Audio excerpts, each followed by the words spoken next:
BJP ರಾಜ್ಯಾಧ್ಯಕ್ಷ ವಿಜಯೇಂದ್ರ ಅವರಿಗೆ ಕೇಂದ್ರ ಗೃಹ ಸಚಿವರಿಂದ ಕರೆ ಬಂದಿದೆ. ಬಿವೈ ವಿಜಯೇಂದ್ರ ಅವರಿಗೆ ಕರೆ ಮಾಡಿ ಮಾತನಾಡಿದ್ದಾರೆ ಅಮಿತ್ ಶಾ ಅವರು. ಕಬ್ಬು ಬೆಳೆಗಾರರ ಹೋರಾಟದ ಬಗ್ಗೆ ಮಾಹಿತಿಯನ್ನ ಪಡೆದುಕೊಂಡಿದ್ದಾರೆ ಅಮಿತ್ ಶಾ. ಬಿಜೆಪಿ ರಾಜ್ಯಾಧ್ಯಕ್ಷ ಬಿವೈ ವಿಜಯೇಂದ್ರ ಅವರಿಗೆ ಕೇಂದ್ರ ಗೃಹ ಸಚಿವ ಕಾಲ್ ಮಾಡಿದ್ದಾರೆ. ಕರೆ ಮಾಡಿ ಮಾತನಾಡಿದ್ದಾರೆ ಅಮಿತ್ ಶಾ ಅವರು. ಕಬ್ಬು ಬೆಳೆಗಾರರ ಹೋರಾಟದ ಬಗ್ಗೆ ಮಾಹಿತಿಯನ್ನ ಪಡೆದುಕೊಂಡಿದ್ದಾರೆ ಅಮಿತ್ ಶಾ. ಕಬ್ಬು ಬೆಳೆಗಾರರ ಹೋರಾಟದ ಬಗ್ಗೆ ಮಾಹಿತಿಯನ್ನ ಈಗಾಗಲೇ ಪಡೆದುಕೊಂಡಿರುವಂಥದ್ದು. ಇದೇ ವೇಳೆ ಹುಟ್ಟುಹಬ್ಬದ ಶುಭಾಶಯಗಳನ್ನು ಕೂಡ ತಿಳಿಸಿದ್ದಾರೆ. ಸದ್ಯ ಬೆಳಗಾವಿಯಲ್ಲಿ ರೈತರ ಪ್ರತಿಭಟನೆಯಲ್ಲಿದ್ದಾರೆ ವಿಜಯೇಂದ್ರ ಅವರು. ಬಿಜೆಪಿ ರಾಜ್ಯಾಧ್ಯಕ್ಷ ಬಿವೈ ವಿಜಯೇಂದ್ರ ಅವರಿಗೆ ಕೇಂದ್ರ ಗೃಹ ಸಚಿವರಿಂದ ಕರೆ ಮಾಡಲಾಗಿರುವಂಥದ್ದು.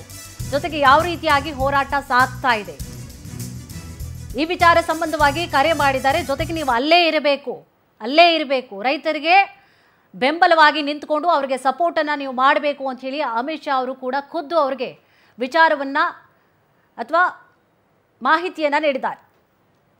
जी प्रणाम सर, थैंक यू, प्रणाम sir, thank you sir, thank you.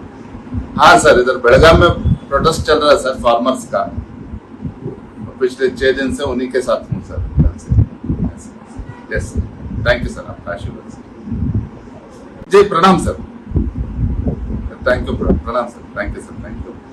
हाँ सर, इधर बेलगाम में प्रोटेस्ट चल रहा है सर फार्मर्स का। पिछले 6 दिन से उन्हीं के साथ हूँ sir. Yes sir, thank you sir, आपका आशीर्वाद सर। जी प्रणाम सर, थैंक यू, प्रणाम sir, thank you sir, thank you. हाँ सर, इधर बेलगाम में प्रोटेस्ट चल रहा है सर फार्मर्स का। पिछले 6 दिन से उन्हीं के साथ हूँ सर। ಇದೇ ವಿಚಾರ ಸಂಬಂಧವಾಗಿ ಹೆಚ್ಚಿನ ಮಾಹಿತಿಯನ್ನು ಕೂಡ ನೀಡ್ತಾ ಹೋಗ್ತಾರೆ ನಮ್ಮ ಪೊಲಿಟಿಕಲ್ ಬ್ಯೂರೋ ಹೆಡ್ ಆಗಿರುವಂತಹ ರಾಘವೇಂದ್ರ. ಎಸ್ ರಾಘವೇಂದ್ರ, ವಿಜಯೇಂದ್ರ ಅವರಿಗೆ ಅಮಿತ್ ಶಾ ಅವರು ಕರೆ ಮಾಡಿರುವಂತಹ ಉದ್ದೇಶ ಏನು? ಬರೀ ಬರ್ಡೇ ವಿಶೇಷ ಅಥವಾ ಬೆಳಗಾವಿಯಲ್ಲಿ ರೈತರ ಜೊತೆಯಲ್ಲಿ ಇರಿ ಅನ್ನುವಂತಹ ಉದ್ದೇಶವಾ ಅಥವಾ ಬೇರೆ ಇನ್ನೇನಾದರೂ ವಿಚಾರಗಳ ಸಂಬಂಧವಾಗಿ ಮಾತುಕತೆಯನ್ನ ನಡೆಸಿದ್ದಾರೆ? ಏನಿದೆ ಮಾಹಿತಿ? ವಿಜಯೇಂದ್ರ ಅವರ ಬರ್ಡೇಗೆ ವಿಶ್ ಮಾಡೋದಕ್ಕೋಸ್ಕರ ಅಮಿತ್ ಶಾ ಅವರು ದೂರವಾಣಿ ಕರೆಯನ್ನ ಮಾಡಿದ್ರು. ಈ ಸಂದರ್ಭದಲ್ಲಿ ಬೆಳಗಾವಿಯಲ್ಲೇನೆ ಕಬ್ಬು ಬೆಳೆಗಾರರ ಹೋರಾಟದ ನಿಮಿತ್ತ ಬೆಳಗಾವಿಯಲ್ಲಿ ಉಟ್ಕೊಂಡು ಹೋರಾಟವನ್ನ ಮಾಡ್ತಾ ವಿಜಯೇಂದ್ರ ಅವರು ಇಲ್ಲಿದ್ದೀರಂತಹ ಕೇಳಿದಂತಹ ಸಂದರ್ಭದಲ್ಲಿ ಈಗ ಬೆಳಗಾವಿಯಲ್ಲಿ ಹೋರಾಟವನ್ನ ಮಾಡ್ತಾ ಇದೀವಿ ಕಬ್ಬು ಬೆಳೆಗಾರರ ಪರವಾಗಿ ಅಂತ ಹೇಳ್ಬಿಟ್ಟು ಅಮಿತ್ ಶಾ ಅವರಿಗೆ ವಿವರಣೆಯನ್ನ ನೀಡ್ತಾರೆ.